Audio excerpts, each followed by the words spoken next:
अगर आप हमारे चैनल पर नए हैं तो सब्सक्राइब का बटन दबाएं और बेल आइकन को प्रेस करें ताकि आपको मेरी नई नई कहानियां सुनने को मिलें। तलाक माँ को या फिर पत्नी को। रात के करीब 9 बज रहे थे। मैं अच्छे मूड में था। खाना खाने के बाद सोने से पहले राज कपूर की फेमस मूवी श्री 420 देखना चाहता था। काफ़ी दिनों से यह मूवी मेरे दिमाग में थी, किंतु समय के अभाव में पूरी मूवी एक साथ कभी नहीं देख सका।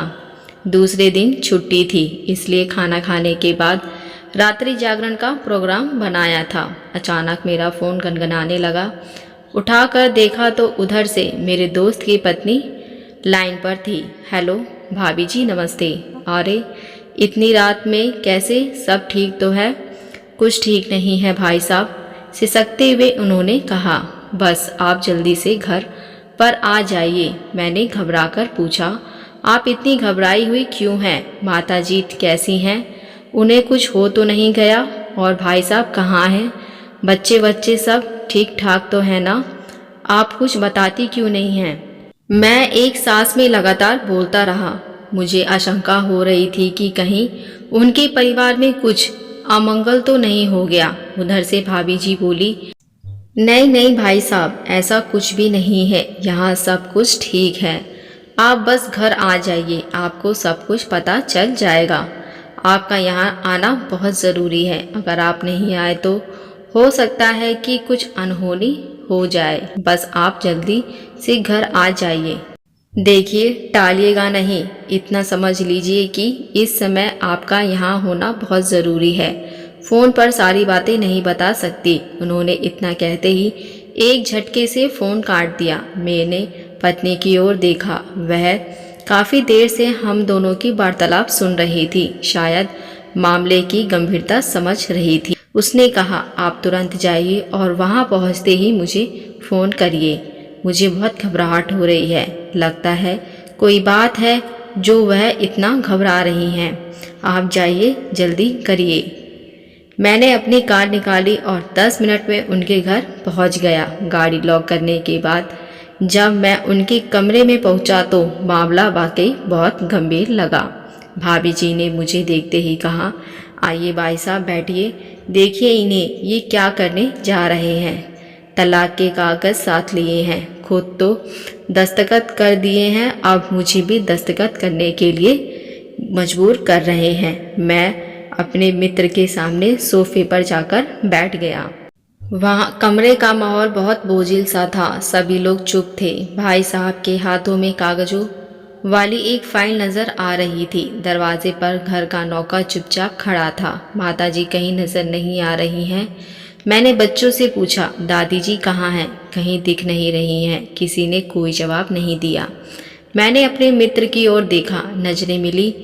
इशारों में उनसे भी वही सवाल। मेरा आश्चर्य समझकर उन्होंने धीरे धीरे बोलना शुरू किया, भैया माताजी अब यहाँ नहीं रहती। उन्हें इन लोगों ने वृद्धाश्रम पहुँचा दिया है। अपने ही घर में उन्हें पराया कर दिया गया है। उनकी आंखों में आंसू बहना शुरू हो चुका था। सिसकियों के बीच उन्होंने बोलना जारी रखा, आज 3 दिन हो चुके हैं। जो माँ मुझे एक दिन भी अपनी नज़रों से ओझल नहीं होने दिया करती थी, आज वो 3 दिन से मेरी नज़रों से दूर है। खाने के लिए देर रात तक मेरा इंतज़ार करने वाली माँ आज किस हाल में है मैं नहीं जानता। उसने खाना खाया भी है या अभी नहीं मेरा इंतज़ार कर रही है, मैं कुछ भी नहीं जानता। आजकल उनकी सेहत भी कुछ ठीक नहीं रहती।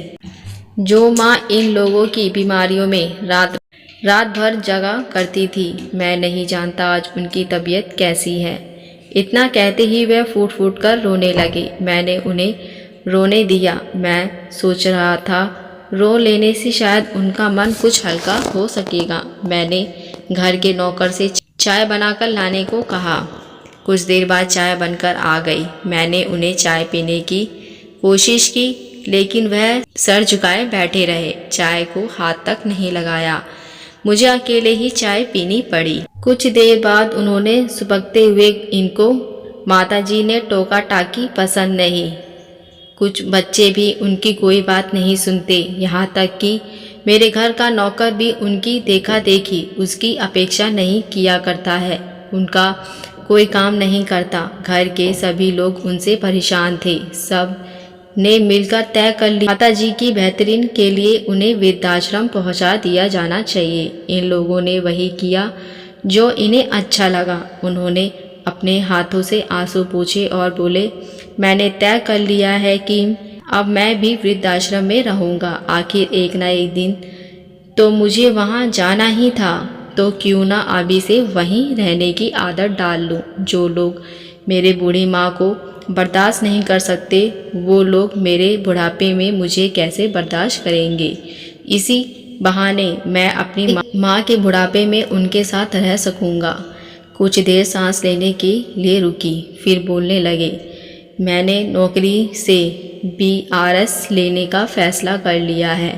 उससे पहले अपनी वसीयत तय कर ली है। ये देखो वसीयत। अच्छा हुआ तुम आ गए। इन लोगों को वसीयत पढ़कर सुना दो। इसमें लिखा है कि मैं अपनी सारी ज़मीन जायदाद जमा पूंजी इन लोगों के नाम कर रहा हूँ। नौकरी के बाद जो कुछ भी मिलेगा अपने आप इन लोगों का हो जाएगा। मैंने कहा, मैं सोचता हूँ सभी लोग सुखी रहें, इसलिए पत्नी सहित सभी को एक साथ तलाक दे रहा हूँ, माँ को नहीं। नौकरी छोड़कर मैं अपना और माँ का गुजारा पेंशन से कर लूँगा।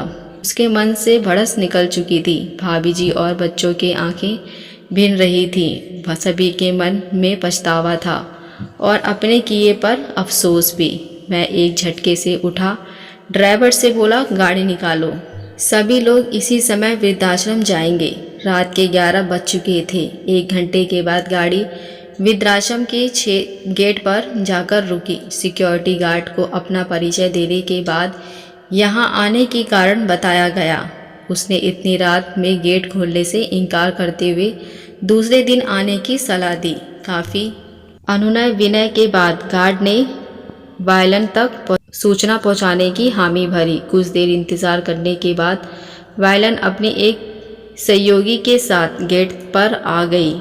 उन्होंने माताजी का परिचय देने के साथ ही सारी वस्तुस्थिति को अवगत करते हुए माताजी को इसी समय अपने साथ वापस घर ले जाने का आग्रह किया गया। वार्डन भावुक हो गई। उन्होंने कहा, नहीं, इस समय हम किसी को भी यहाँ से उन्हें ले जाने की इजाज़त नहीं दे सकते। किसी का क्या भरोसा। आप लोग इस समय ले जाकर उनके साथ क्या सलूक करोगे, ये कोई नहीं जानता। भाई साहब यह सुनते ही बुरी तरह बेचैन हो उठे। सिसकते हुए उन्होंने कहा, माँ है मेरी, आप ऐसे कैसे सोच सकती हैं। उन्हें किसी तरह की परेशानी ना हो, इसीलिए तो हम उन्हें लेने आए हैं। मैंने अपना परिचय देते हुए कहा, आप चिंता ना करिए, हम इन्हें अपनी जिम्मेदारी पर लेकर जा रहे हैं। आप जहाँ चाहें हमसे लिखवा लीजिए। काफ़ी अनुनय विनय के बाद आश्रम का गेट खोला गया। हम सब लोग वहाँ पहुँचे जहाँ माताजी को अन्य बुजुर्गों के साथ रखा गया था। माताजी एक पलंग पर बैठी थी। उनके हाथ में एक फ्रेम जड़ित फोटो थी। पूरे परिवार की ग्रुप फोटो को वह बड़े ध्यान से देख रही थी। बड़ा मामूली दृश्य था। मेरी आंखें भी नम हो उठी। फोटो देखने में वह इतनी मशगूल थी कि उन्होंने अपने होने वाले सामने आने का आभास तक नहीं हो सका। अचानक छोटा बेटा चिल्ला उठा, दादी, और जाकर उनसे लिपट गया। भाई साहब आंखों में पानी लिए चुपचाप खड़े थे। बेटी और भाभी जी भी जाकर उनसे लिपट गई और पपक कर रोने लगी। यह पछतावा उनके आंसू के थे। ऐसा लगा कि आंखों में आए सैलाब से सारा बिल्कुल धुलता हुआ जा रहा था। माताजी की नज़रें उठी, डबडबाती आंखों से इशारा किया। भाई साहब खुद को रोक नहीं सके, तेजी से आगे बढ़े और माँ से लिपट गए। सिसक रहे थे। माँ का हाथ उनके सर को सहला रहा था। सभी अन्य वासी बुजुर्ग माताओं की भी आंखें नम थीं। अचानक मैं बोल पड़ा, माताजी, हम सब लोग आपको घर ले जाने आए हैं। वह असमंजस में बैठी थी। नजरें उठाकर भाभी जी की ओर देखा। भाभी जी के चेहरे पर पछतावे के भाव थे। उन्होंने कहा, माताजी, हमें माफ़ कर दीजिए, गलतियाँ आखिर बच्चों से ही होती हैं। चलिए घर चलिए, हम लोग आपके बगैर नहीं रह सकते। रात के 1:30 बज गए थे। वार्डन की अनुमति से सभी लोग उठ गए थे। उस रात वृद्धाश्रम में जगराता जैसा माहौल था। वार्डन कर्मचारियों सहित सभी बुजुर्ग गेट तक विदा करने आए थी। विदा होते ही सभी के मन में उत्साह था। भाई साहब ने कहा कि आज यहाँ आकर मुझे ऐसा लग रहा है कि मेरे एक नहीं कई माताएं हैं और अब से हर हफ्ते इतवार के दिन यहाँ आया करूँगा और पूरा दिन इन माताओं के साथ गुजारूँगा। सभी को प्रणाम करने के बाद हमारा काफिला घर की ओर चल पड़ा। उस रात किसी की आंखों में नींद नहीं थी। धीरे धीरे पूरी रात सुबह में बदल गई। आज मेरे और भाई साहब के घर में एक नया और काफ़ी चमकीला सूरज निकला था। आशा करती हूँ ये कहानी आपको अच्छी लगी होगी। मुझे कमेंट करके ज़रूर बताएं। अगर आप हमारे चैनल पर नए हैं तो मेरे चैनल को सब्सक्राइब, लाइक, शेयर ज़रूर करें। अब मिलते हैं नई कहानी के साथ। देखने और सुनने के लिए धन्यवाद।